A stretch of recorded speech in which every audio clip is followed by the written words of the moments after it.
কলকাতার নার্সিংহোমে এবার রোবোটিক রিহ্যাব, খেলার ছলে রোগমুক্তি, ভিডিও গেমে ফিরছে শারীরিক ভারসাম্য।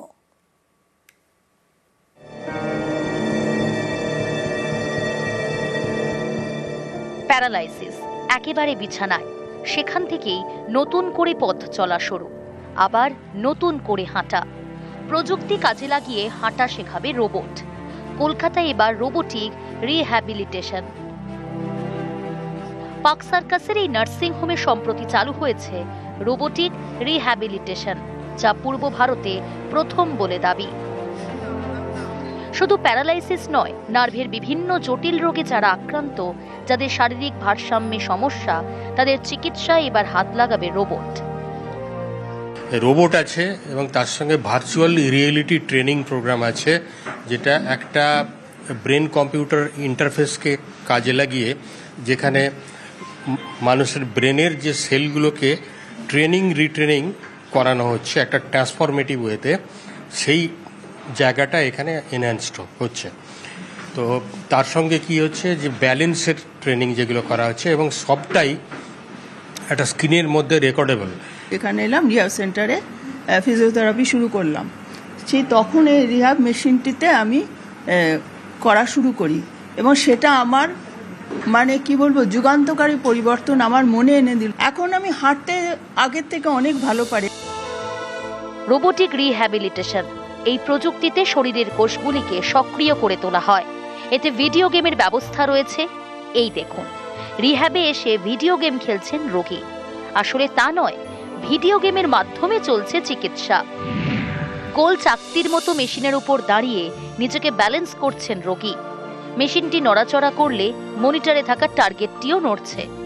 এভাবেই রোগীকে ভিডিও গেম খেলিয়ে নার্ভকে সক্রিয় করা হয়। বেঙ্গালুরুর বাসিন্দা কুন্তলা ভৌমিক, তিনি প্রাইভেট ফার্মে চাকরি করতেন একসময়। ৭৪ বছর বয়স। গত ২ বছর ধরে তিনি সম্পূর্ণ পক্ষাঘাতে আক্রান্ত হয়েছিলেন, আর সেখান থেকে এই রোবোটিক রিহ্যাবিলিটেশনের মাধ্যমে এখন অনেকটাই সুস্থ। তিনি কারো সাহায্য ছাড়াই হাঁটতে পারেন। খুব ভালো আছি। ফিজিওথেরাপি ফার্স্ট স্টেজে যেটা ছিল সেটা আমি খুব ভালো আছি। এখন এই ব্যালেন্স এই সমস্ত এগুলো করছে ওরা খুব কেয়ার করে, কাজে আমার কোনো অসুবিধা নয়, খুব ভালো আছি এখানে। পার্ক সার্কাসের এই বেসরকারি হাসপাতাল যে পথ দেখালো এই রোবটের মাধ্যমে, এই যেভাবে এই রিহ্যাবিলিটেশন বা পুনর্বাসন করা হবে যে সমস্ত স্ট্রোকের পেশেন্ট থেকে শুরু করে পার্কিনসন রোগীদের, তা সত্যিই যুগান্তকারী পদক্ষেপ হিসেবে চিহ্নিত থাকবে। এবং আগামী দিনে বলাই যেতে পারে রাজ্যের বিভিন্ন হাসপাতালে হয়তো এই একই পন্থা অবলম্বন করা হবে এবং বহু রোগী এতে উপকৃত হবে। ক্যামেরায় মনোজের সঙ্গে অভিজিৎ চন্দ, নিউজ 18 বাংলা, কলকাতা।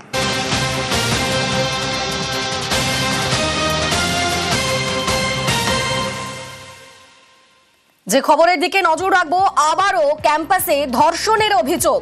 এবার জোকা আইআইএম এ তরুণীকে ডেকে নির্যাতন, বয়েজ হস্টেলে ডেকে ধর্ষণের অভিযোগ। হরিদেবপুর থানায় অভিযোগ দায়ের তরুণীর। ইতিমধ্যেই অভিযুক্ত আইআইএম পড়ুয়াকে গ্রেফতার করেছে পুলিশ। কসবার ল কলেজের ঘটনার পর আবারও একই ঘটনা জোকা আইআইএম এ, সেখানে বয়েজ হস্টেলে ডেকে তরুণীকে ধর্ষণের অভিযোগ উঠছে। হরিদেবপুর থানায় অভিযোগ দায়ের তরুণীর। যার বিরুদ্ধে অভিযোগ, সেই অভিযুক্ত পড়ুয়াকে, আইআইএম পড়ুয়াকে ইতিমধ্যেই গ্রেফতার করেছে পুলিশ।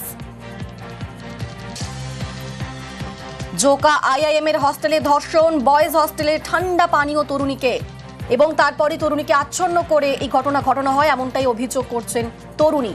এই মুহূর্তে আমাদের সঙ্গে সরাসরি রয়েছেন প্রতিনিধি সান্নিক। এই ঘটনায় এখনো পর্যন্ত নতুন আপডেট কি পাচ্ছি পুলিশ? প্রাথমিকভাবে অনুমান করে পুলিশ এখনো পর্যন্ত কি বলছে?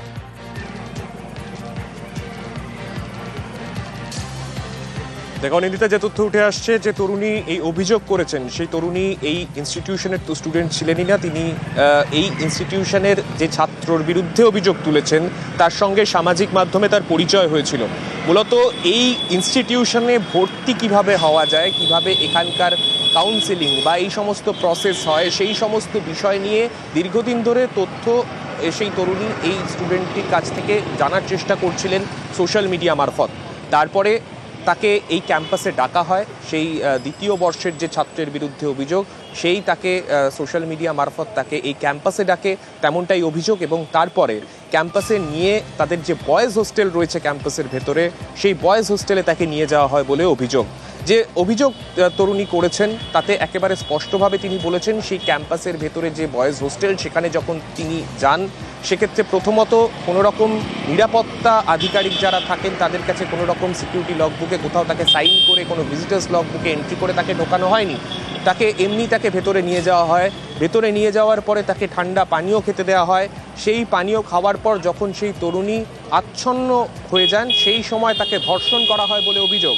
এবং এই অভিযোগ যখন তিনি তুলছেন, এই তার ওপর যখন এই অকথ্য অত্যাচার চালানোর পরে তারপরে কিন্তু যে তথ্য উঠে আসছে, সেই তরুণী সেখান থেকে যখন আস্তে আস্তে তার জ্ঞান ফেরে, গোটা বিষয়টা যখন তিনি পুরোটা বুঝতে পারেন, সেই সময় সে সেখান থেকে বেরিয়ে প্রথমে ঠাকুরপুকুর থানায় গিয়ে গোটা বিষয়টা জানানোর পর এই ক্যাম্পাস যে থানার অন্তর্গত সেই থানায় তাকে পাঠানো হয়, অর্থাৎ হরিদেবপুর থানায় তাকে পাঠানো হয়। হরিদেবপুর থানায় পাঠানোর পরে হরিদেবপুর থানা লিখিত অভিযোগ দায়ের করে। লিখিত অভিযোগের ভিত্তিতে একজনকে ইতিমধ্যেই গ্রেফতার করা হয়েছে। যে তথ্য এখনো পর্যন্ত উঠে আসছে তোমাকে জানিয়ে রাখবো, কর্ণাটক বেঙ্গালুরুর বাসিন্দা পরমানন্দ তোপ্পার, তার বিরুদ্ধে এই অভিযোগ উঠেছে।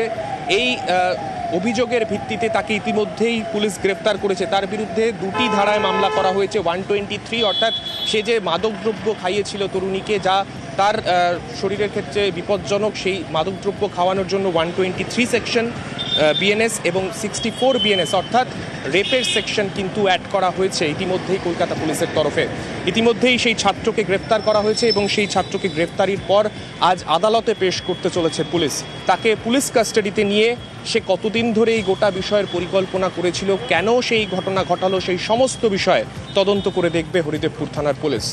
শানিক, এখানে অবশ্যই নজরদারির প্রশ্ন উঠছে। একটা এত বড় ক্যাম্পাস, এত নামকরা একটা ক্যাম্পাস, তারই বয়েজ হোস্টেলে কিভাবে একটা তরুণীকে সেই তরুণ নিয়ে গেল, ভেতরে ঢুকলো? নজরদারি কোথায় ছিল? সিসি ক্যামেরা রয়েছে, সেখানে সিকিউরিটি গার্ড রয়েছে, সেই বিষয়ে অর্থাৎ নজরদারির যে বিষয়টা, সে বিষয়ে এখনো পর্যন্ত কারো কথা তথ্য পাওয়া যাচ্ছে, মানে কারো প্রতিক্রিয়া পাওয়া যাচ্ছে? কলেজ কর্তৃপক্ষ, ক্যাম্পাস কর্তৃপক্ষ, তাদের কোনো বক্তব্য পাওয়া যাচ্ছে এখনো পর্যন্ত? অনিন্দিতা, এখনো পর্যন্ত অফিসিয়ালি কোনো বিবৃতি এই ইনস্টিটিউশনের তরফে দেওয়া হয়নি। তবে যে ইনস্টিটিউশনের ভেতরে এই ঘটনা ঘটেছে, ম্যানেজমেন্টে গোটা ভারতবর্ষের মধ্যে সবথেকে নামকরা যে ইনস্টিটিউট চেন, তার মধ্যে এই IIM এর নাম রয়েছে। সেই ইনস্টিটিউশনের ভেতরে যেখানে কোনায় কোনায় সিসি ক্যামেরা রয়েছে, গেট থেকে ঢোকার পর থেকে নিরাপত্তা রক্ষীরা নজর রাখেন, সেই জায়গায় দাঁড়িয়ে এই ধরনের ঘটনা কিভাবে ঘটানো হলো? মূলত হোস্টেল, বয়েজ হোস্টেল, যেখানে সবসময় হোস্টেলের নিরাপত্তার দায়িত্বে একজন আধিকারিক থাকেন, তারপরেও কিভাবে এই ঘটনা ঘটলো সেই নিয়ে কিন্তু প্রশ্ন উঠছে। সেক্ষেত্রে অন্য কারোর এক্ষেত্রে তাকে সহায়তা করার বিষয় ছিল কিনা, বা কাউকে সে আগে ভাগে এই গোটা বিষয়ের জন্য সে তৈরি করে রেখেছিল কিনা, এই গোটা বিষয়টাও কিন্তু পুলিশ এই মুহূর্তে তদন্ত করে দেখছে। নিরাপত্তার দায়িত্বে সেই সময় যে ছিল তার কি ভূমিকা রয়েছে, এই গোটা বিষয়টাও কিন্তু পুলিশ তদন্ত করে দেখবে এবং সেই বিষয়গুলো কিন্তু পুলিশ এই মুহূর্তে মাথায় রাখছে। বেশ, আপাতত ধন্যবাদ তোমায় শানিক।